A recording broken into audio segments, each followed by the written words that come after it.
Фотографии, где он в форме французского макизара и вот с другом, это были сняты во Франции, город Альба.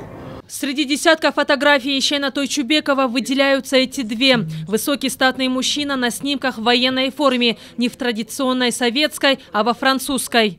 Его призвали в 1943 году в возрасте 20 лет. Он окончил ускоренные курсы пехотного училища, стал офицером, попал на действующую армию, второй Украинский фронт, политруком пулеметной роты. Но из боев он получил тяжелую контузию, попал в плен. Смириться с ситуацией было не в его правилах. Весной 1943 года одна из попыток побега увенчалась успехом. Тогда он влился в ряды макизаров. До конца войны вместе с французскими партизанами сражался с фашистами. На родину вернулся лишь год спустя. Но после его арестовали как человека, побывавшего в плену. Реабилитировали лишь в 1953 году. Это было под грифом секретности. Про это не разглашали, никому не говорили.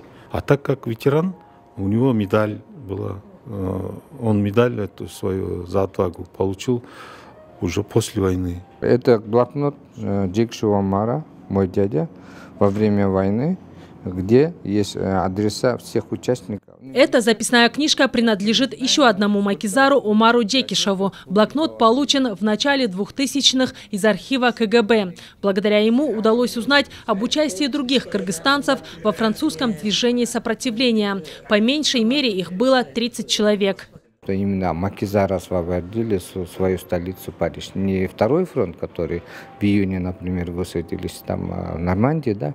Не американцы, не англичане, а сами своими силами французские партизаны, в том числе макизары с нашего Кыргызстана. Но их долю выпала очень тяжелая судьба, потому что после войны их всех обвинили, что они предатели. Те, которые дожили, реабилитировали. Но Франция помнит своих героев. Освобождение страны от оккупантов называют коллективной победой. Посольства продолжают изучать архивы и пополнять список иностранных участников. En ce jour de la mémoire des partisans étrangers du mouvement de la résistance, в День памяти иностранных участников движения сопротивления, а в этот особенно юбилейный год окончания Второй мировой войны, я хочу воздать должное всем борцам за свободу. Центральная Азия заплатила высокую цену за победу 1945 года. Мне особенно хочется выделить молодых кыргызстанцев, которые воевали во Франции вместе с французскими бойцами сопротивления на юге Франции.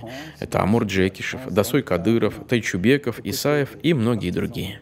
Чтобы увековечить память приверженцев общей идеи свободы, планируют открыть отдел в историческом музее. Договоренность уже есть. Родные и близкие готовы передать фотографии и имеющийся архив. Дамира Базарбаева, Руслан Сабатаров, Ала-То, 24.